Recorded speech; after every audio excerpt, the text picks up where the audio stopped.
1026 and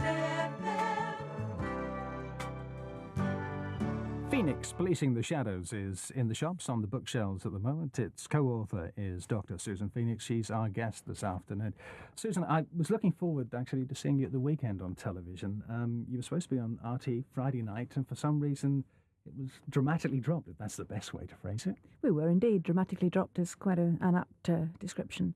We had been working with the RT researchers for about 3 months. Jack had had a meeting, I had had 2 or 3 meetings. They knew the book intimately, inside out. And suddenly, on the eve of the show, when we were all sitting down in Dublin waiting to go, it was dropped. Why? We really don't know. They talked about potential libelous problems, which, as I'd had the book for 3 months, seemed a little weird. But we decided, okay, we wouldn't wear out negotiations anymore. And after 6 hours of negotiations in the afternoon, we decided we just wouldn't make a fuss. But then we decided we would do the lunchtime program on RTE instead. And the presenters and the producers and the researchers were all sitting with us saying, this is wonderful, great book, smashing, can't wait to get you on the programme. And then the producer came down and said, sorry, dropped. Is there a sense of some sort of pressure here that we're not being informed about, or was it just a situation where it was an editorial decision? What? Well, I really don't know, but by the look of the face on all of the people involved, they were all so shocked. If I can say quite broadly, I think someone somewhere was got at by someone, let's put it like that. But it's a little weird, isn't it, in the land of saints and scholars, that we couldn't go on, an RUC widow couldn't go on and talk about her husband's life story on 2 television programmes in the south of Ireland, both of whom had wanted us very much. Have you had a problem generally, especially with the powers that be, the authorities, etc., with getting a book like this is published? Have they been cooperative generally? Cooperative wouldn't really be the right word. A little, I can't think of the word, hesitant perhaps is the word. But you can understand their apprehension. Of course I can. It's the first of its kind. No one has ever written a book about the RUC in this depth before, and I understand why.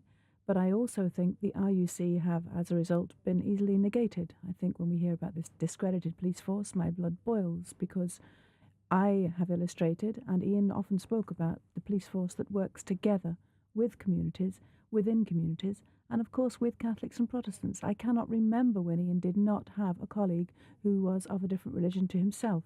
He died with people of a different religion to himself. They were all there working for their country, and Ian always felt that Catholics and Protestants could be within that police force, that it wasn't the system that prevented them, it was the communities, the fear of mums and dads saying, well, son, I don't mind you joining, but what will people say around here? He felt that gross intimidation of good people within their communities was the fear, and he was very proud of his Catholic colleagues. It sounds a very patronising thing to say, but I don't mean it in that way. He just felt that all people needed was a little more support to get, 1, the men of violence off their backs within their communities, and 2, the support to do their job properly. But I mean, you're an intelligent woman, Susan, and one has to accept, and I can understand you being very pro-police, that's understandable, but it's like everything else. No police force, no matter where it is in the world, is perfect, and it has to be, to a certain extent, answerable, and fingers will be pointed, and questions will be asked, and sometimes the answers aren't what people want to hear. Of course. I mean, in any profession, you have the backbiting, you have the rogues, and I think that's fair enough, but I think that needs to be presented in that way. We're damning everyone so that people cannot be proud of their profession, or their children cannot be proud of their dads and mums or whatever doing the jobs. I think something's gone seriously wrong in society when we're lauding ex-terrorists and we're sort of pretending that the police force was not there working for peace, and they were and are working for peace. The last couple of years for Dr. Susan Phoenix have been traumatic, to say the least, transforming in many respects. But where do you go from here after this? I haven't a clue.